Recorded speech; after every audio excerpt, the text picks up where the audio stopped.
ಮಧ್ಯಾಹ್ನ 12 ಗಂಟೆಗೆ ಕೃಷ್ಣಗೆ ಪೂಜೆ ಮಾಡಿ ನಾವು ಹೊರಟಿದ್ದು ಪ್ರೇಕ್ಷಮನೆ ಗೃಹ ಪ್ರವೇಶಕ್ಕೆ. ಹಾಗೆ ಸ್ವಲ್ಪ ವಿಡಿಯೋಸ್ ಫೋಟೋಸ್ ತಗೋಬೇಕಾದ್ರೆ ಆಟೋ ಅಂಕಲು ಈ ರೀತಿ ಕಮೆಂಟ್ ಕೊಟ್ರು.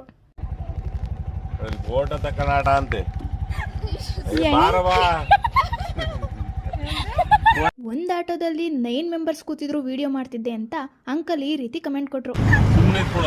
ಫೈನಲಿ ಅವ್ರ ಮನೆಗೆ ರೀಚ್ ಆದ್ವಿ. ಒಂದು ವಿಡಿಯೋ ಮಾಡ್ತೀನಿ ಪೋಸ್ ಕೊಡಿ ಅಂದ ತಕ್ಷಣ ಎಲ್ಲರೂ ಪೋಸ್ ಕೊಡೋಕ್ಕೆ ಸ್ಟಾರ್ಟ್ ಮಾಡಿದ್ರು. ಸೇರಿ ರೀಲ್ಸ್ ಮಾಡೋಣ ಅಂತ ಎಲ್ಲ ಸೇರಿ ಒಂದು ರೀಲ್ಸ್ ಮಾಡಿದ್ರು.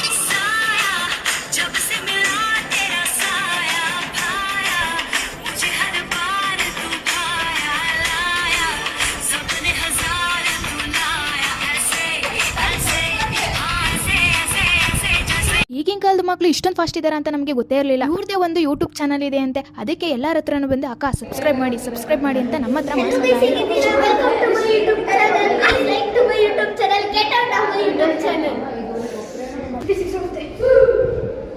ಮನೇನೂ ಚೆನ್ನಾಗಿತ್ತು, ಹಾಗೆ ಊಟನೂ ಚೆನ್ನಾಗಿತ್ತು. ಅದಕ್ಕೆ ಬಾಯ್ಸು ಬೇಗನೆ ಹೋಗಿ ಊಟನೇ ಮುಗಿಸಿದ್ರು.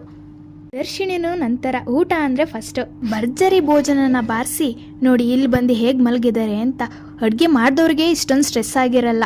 ನಾ ಇದನ್ನೆಲ್ಲ ಯಾಕೆ ವಿಡಿಯೋ ಮಾಡ್ತಿದ್ದೀನಿ ಅಂದರೆ ಕೊನೆಗೆ ಮೆಮೊರಿಯಾಗಿ ಉಳಿಯೋದು ಈ ತರಲೆ ನೆನಪುಗಳೇ.